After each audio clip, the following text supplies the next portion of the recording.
और धीरे धीरे बहुत सारे कांग्रेस वाले भारतीय जनता पार्टी में आ रहे हैं। वो बात अगर ये कर रहे हैं तो बात दूसरी है, वरना तो मोदी जी के लिए जिस प्रकार की भाषा का प्रयोग किया जा रहा है कि मोदी तेरी कब्र खुदेगी, तो इस पे मैं कहना चाहूंगी भाई हमारा मोदी तो पक्का सनातनी है। कब्र किसकी खुदेगी? कब्र खुदेगी सोनिया गांधी की, राहुल गांधी की, प्रियंका वाड्रा की, क्योंकि इनके यहां कब्र ही खुदती है। सनातनियों में कब्र नहीं खुदती। ये अपने नेताओं के लिए बात कर रहे हैं, उनकी कब्र खुदने वाली है और आधे आधे पैर तो उनके लटके हुए हैं, बस अंदर कूदने की तो देरी है। कूदो, देश की जनता जो है धक्का तुमको दे ही रही है। तो मोदी की तो कब्र नहीं खुदने वाली है, वो तो जय जय श्री राम, जय जय श्री राम, हर हर महादेव का उद्घोष करने वाले नेता हैं। अरे कब्र खुदेगी आपके नेताओं की, हमारे नेता नहीं है, हमारे नेता कब्र में नहीं जाने वाले। संदीप जी एक मिनट, संदीप जी आप अपनी बात रखिएगा, संदीप जी आप अपनी बात रखिएगा। अनिला जी लेकिन मैं चाह रहा हूं कि देश की जनता जब आज ये तस्वीर देख रही है जिसमें कब्र खुदने की बात कही जा रही है देश के पीएम नरेंद्र मोदी के लिए, मुझे ये बताइए, वो तो कह रहे हैं खुलकर कि चाहे वो पवन खेड़ा के साथ फ्लाइट में घूमने वाले लोग हो या आज रामलीला के मैदान में रैली में शामिल होने वाली महिलाओं हो, वो कह रहे हैं कि ये बीजेपी का टूल किट है। आप लोग प्लांट कर रहे हैं रैलियों के अंदर और पवन खेड़ा के साथ लोगों को प्लांट कर रहे हैं ताकि पीएम नरेंद्र मोदी को गाली दी जाए। मुझे लगता है देश की जनता को इस पर जवाब देना जरूरी है आपका। नहीं, इसका जवाब ये भी दे देना। बहुत सारे तो कांग्रेस पार्टी वाले ये कहते हैं राहुल गांधी जो है वो भारतीय जनता पार्टी से मिला हुआ है। जब तक राहुल गांधी ऊटपटांग बातें करता रहेगा, भारतीय जनता पार्टी जीत पर जीत, जीत पर जीत, जीत पर जीत हासिल करती रहेगी। हाँ, वोट चोरी की बात करते, एक नंबर की चोर पार्टी। आप देख लीजिए 1947 से देख लीजिए, हमारे देश का हिस्सा चुराकर जिन्ना के हाथ में पकड़ा दिया। किसने पकड़ाया? सबसे ज्यादा मेजर रोल किसका रहा? हमें मालूम है। हाँ, पार्टी का अध्यक्ष किसको बनना था, प्रधानमंत्री किसको बनना था, वो पद भी जो है चोरी कर लिया। किसने किया? इस खानदान ने किया। एक नंबर का चोर, उचक्का चोटा खानदान है ये। बात करते हैं हमारे नेताओं की, हमारे नेता राष्ट्रवादी हैं। ठीक है संदीप जी, मैं कह रहा हूं जो होना चाहिए वो भाषा मर्यादा के साथ होना चाहिए। Sandeep ji it's your time sir.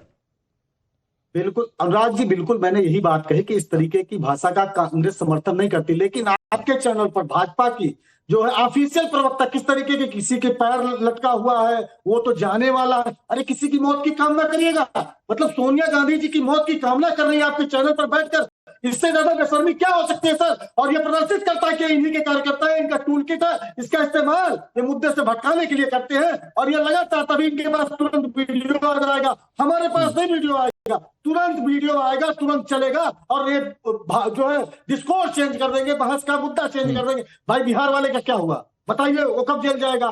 चुनाव ही जीत गए, अब तो भेज दीजिए जेल उसको। कब तक ये ड्रामेबाजी करिएगा? कब तक देश को गुमराह करिएगा? डकैती डालिएगा, चोरी करिएगा और उसके बाद गुमराह भी करिएगा, और कब तक नहीं चलेगा? ओके अनिला जी लास्ट 10 सेकंड मैम आपके लिए, फिर मैं डिबेट में आगे बढ़ रहा हूं, प्लीज आप जवाब दे दीजिए। वो कह रहे हैं आपकी भाषा ही ऐसी है, फिर वो कार्यकर्ता जो है वो बीजेपी के ही दिख रहे हैं। नहीं, जब इनके ये होता है ना कि जब इनके गाल पर, कांग्रेस के गाल पर जब चांटा पड़ता है ना, तो उछल कर ये तमतमा कर बोलते अरे रे रे रे रे, इनकी भाषा देखो। अपनी भाषा देखिए, अपने कार्यकर्ताओं की भाषा देखिए। मेरे नेता की मौत की कामना करोगे तो आपके नेता के गले में मैं माला डालूंगी, उसकी आरती उतारूंगी। एक बार नहीं 10 बार कहूंगी कि अगर मेरे नेता की मौत की कामना करोगे तो उससे 10 कदम पहले। ठीक है मैम, नहीं मुझे लगता है मैम कोई आप पर कीचड़ फेंके तो कीचड़ फेंकना ही सॉल्यूशन नहीं हो सकता। अनिला मैम आप बड़ी भी है मुझसे, मुझे लगता है कि कीचड़ फेंकने वाले पर कीचड़ फेंकना ही कभी सॉल्यूशन नहीं हो सकता। खैर अनुराग जी, मेरे नेता के बारे में ये मौत की कामना करें। हाँ? नहीं, लेकिन मैं ये कह रहा हूँ, मैंने आपको भी मौका दिया, संदीप त्रिपाठी को भी मौका दिया, लेकिन अनिला मैम सवाल तो ये है कि अगर नहीं, आज आयरनी क्या है, आज देश की सियासत की आयरनी ये है कि जब इस तरह के बयान आते हैं या आपत्तिजनक बोल दिए जाते हैं तो फिर बार बार कहा जाता है कि नहीं ये तो सब इन्हीं के टूल किट का हिस्सा है। मुझे लगता है इससे आप देश की जनता को क्लियरिफाई कैसे करेंगे? भाई कांग्रेस की रैली में कार्यकर्ता जो रैली में शामिल होने आए वो नारे लगा रहे मोदी के खिलाफ, लेकिन वो मोदी के खिलाफ नारे लगा रहे तो अब साबित करने की कोशिश की जा रही है कि बीजेपी के कार्यकर्ता है।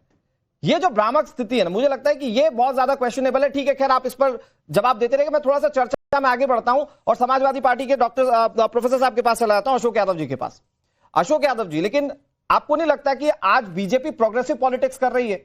भाई उसने अपना संगठन मजबूत करने के लिए पंकज चौधरी जी जैसा नेता उतार दिया जिनकी अच्छी पकड़ मानी जाती है, कुर्मी वोट बैंक पर अच्छा पकड़ माना जाता है, जबकि दूसरी तरफ आप संभावित जिसके साथ अगला चुनाव लड़ेंगे कांग्रेस पार्टी, और जिसके साथ पिछला चुनाव आपने लड़ा है वो कांग्रेस पार्टी आज वोट चोरी जैसे मुद्दे पर रैली कर रही है, जबकि ये वोट चोरी कितना बड़ा फ्लॉप साबित हुआ था बिहार में, ये सबने देख लिया।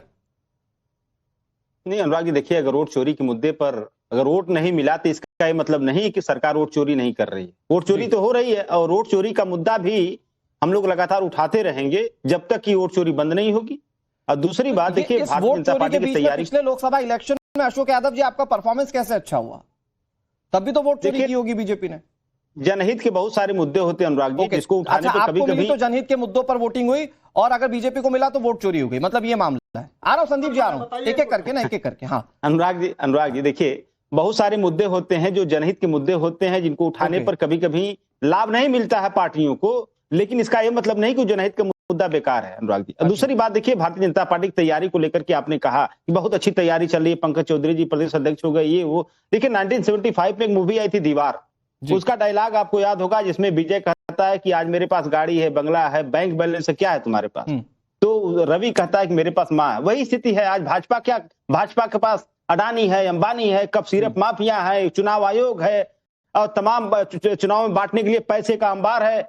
आज समाजवादी पार्टी इंडिया गठबंधन के पास क्या है? जनता है, पीडीए है। और हमारे पास यही जनता और पीडीए जो कि भारतीय जनता पार्टी अपना एरोगेंस दिखाती है कि हमारे पास इतना सब कुछ है, भर भर के सब कुछ है, क्या करोगे तुम? लेकिन जनता ही सब कुछ है और जनता ने दिखाया कि सब कुछ के बाद नहीं तो आपको लोकसभा में 62 से 33 पर ही जनता रख सकती है। मैं अशोक जी आपकी बात को बिल्कुल मानता हूं, आप सही कह रहे हैं, लेकिन फिर 2017 में योगी आदित्यनाथ जब मतलब बीजेपी तब जीत कर आई थी, तब तो बम्पर मैंडेट मिला था और 2022 में उससे भी ज्यादा मिल गया।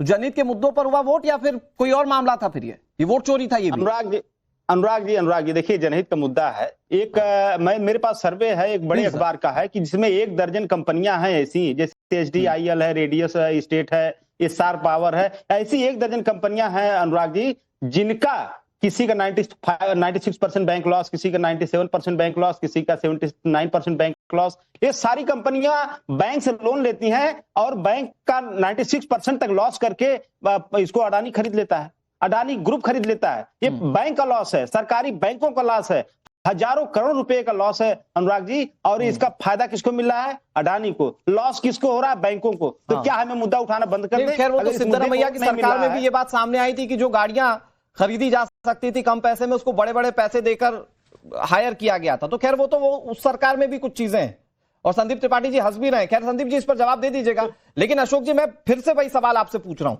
कि बीजेपी एक कदम आगे बढ़ते हुए अपनी चुनावी रणनीतियों को धार दे रही है, दूसरी तरफ कांग्रेस पार्टी या फिर मैं कह रहा हूं साझा विपक्ष मोदी के कब्र में जाने की बात कह रहा है। आपको क्या लगता है देश की जनता क्या स्वीकार करेगी? इस तरह की भाषा बहुत ही निंदनीय है अनुराग जी, और इस तरह की भाषा किसी को भी नहीं बोलना चाहिए, किसी भी दल के लिए नहीं बोलना चाहिए। यहाँ पे अनिला बहन जी ने भी गलत भाषा का इस्तेमाल किया है राहुल गांधी जी के लिए, सोनिया गांधी के लिए बहुत गलत बात है। संदीप जी ने नेता हमारी वैचारिक लड़ाई है, कोई यहाँ पे फैटम फैट थोड़ी होना है, वैचारिक लड़ाई है भाई। और दूसरी बात देखिए, भारतीय जनता पार्टी एक ऐसी पार्टी है ना अनुराग जी, जो हुमायूं कबीर जैसे अपना जो एक तरह से स्लीपर सेल से बाबरी मस्जिद की नींव डलवा सकती है पश्चिम बंगाल में चुनाव के लिए, तो मोदी जी के लिए गालियां भी दिलवा सकती है। अभी संदीप जी कह रहे हैं मतलब ये जो सारी चीजें हो रही हैं ये चुनाव के लिहाज से हो रही हैं। तो ऐसे गठबंधन के साथ रोहित अग्रवाल जी आप क्या कह रहे हैं? मतलब बीजेपी जिस स्तर पर जा चुकी है, ऐसा विपक्ष कह रहा है कि बीजेपी जिस स्तर पर जा चुकी है वो अपने खिलाफ ही सारी चीजें प्लान करवा रही है। तो ऐसे गठबंधन के साथ आप क्या कर रहे हैं सरकार में? देखिए, सबसे पहले तो मैं आपको ये बता देना चाहता हूं कि जो अभी समाजवादी पार्टी